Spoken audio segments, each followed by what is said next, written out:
So guys, Solo Leveling Ragnarok Chapter 68 has finally been released, and along with it, there is some sad news. The manhwa is going on a break. This means we will likely get the next chapter around July or August. This message comes directly from the author.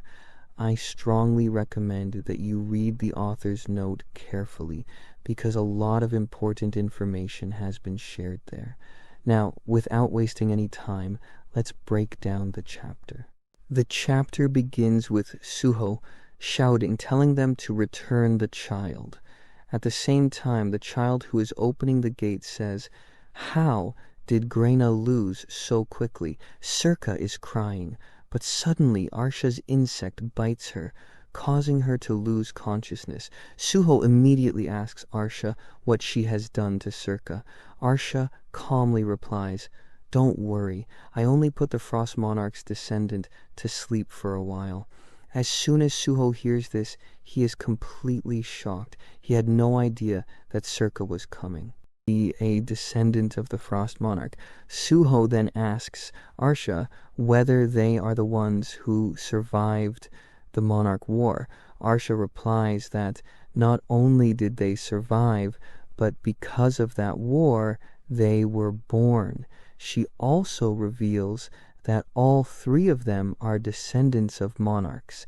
At that moment, Grena suddenly gets up and attacks Suho. Suho blocks the attack and says that he had just broken both of Grena's arms. So how did he recover so quickly?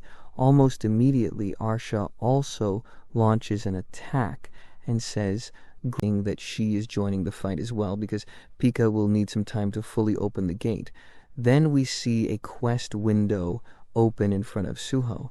A notification appears saying that his quest has been updated. The quest about turning monarchs into allies now has a new condition. Suho must survive in this special dungeon for a limited time to prove his worth and show that he is not weak. Below this, the names of several monarch descendants are displayed. Some of them have already become Suho's allies, but many still remain. Suho himself admits that he never expected to meet 3 monarch heirs in one place. From behind, Beru comments that this is actually good news. Finding 3 monarch heirs together makes things easier. However, Suho says that looking at them, it does not seem like they will become allies so easily. Beru casually replies that they can just beat them into submission, so there is no need to worry. Grena then rushes toward Suho with an attack, but Suho finishes him in a single move. After that, Arsha prepares another attack, which Suho dodges easily. However, the insects spread out and surround Arsha's position. Suddenly, someone calls out, "Young Lord." Suho immediately recognizes the voice. It is Essel. Essel asks Suho to let them out as well, saying that they want to help. But before Suho can respond, Arsha attacks again. Arsha overwhelms both Essel and the others in a single attack. Insects bite Essel's arm badly, and Essel realizes that Suho is facing enemies on an entirely different level, which is why he did not call them earlier. Even Arsha herself is surprised by how fast Essel's counterattack is. But before she can react fully, Essel attacks Arsha. Arsha blocks the attack, but Essel drives his fist straight into Arsha's abdomen, seriously injuring her. Arsha then says that she never received any quest that required her to recruit anyone as allies. She coldly tells them to prepare themselves for death. At that exact moment, Suho Essel intervenes and saves Essel. He takes out an item from his quest inventory and uses it to treat Essel's injuries. Suho tells Essel that he has done enough and should go rest. After that, Gray and Essel take Circa and return back into the dungeon. We then learn that Arsha herself sent Pika and Grena into another dungeon. They entered using Pika's gate-opening ability with the goal of bringing back the Frost Monarch's heir. Everyone leaves, and only Arsha and Suho remain. Arsha asks when he also has a system, and then directly asks whether his system came from the Shadow Monarch. Arsha tells him not to joke, claiming that her system is far superior to his.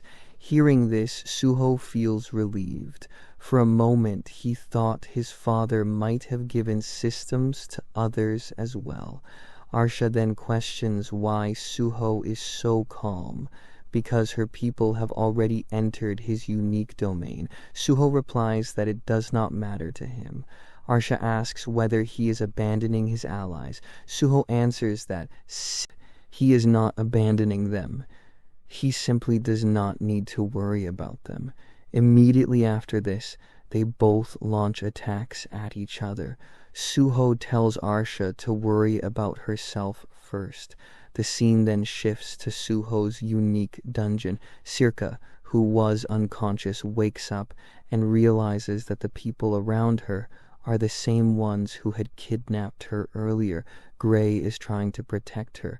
Suddenly, a completely different aura is released. A mysterious presence appears and says that it will ask Circa only one question. Based on her answer, it will decide whether she deserves to live or die. She is warned to think very carefully before answering. The entity releases its immense aura, and with that, Chapter 68 comes to an end. Now we will have to wait until July or August for the next chapter. Until then, goodbye, and I'll see you in the next video.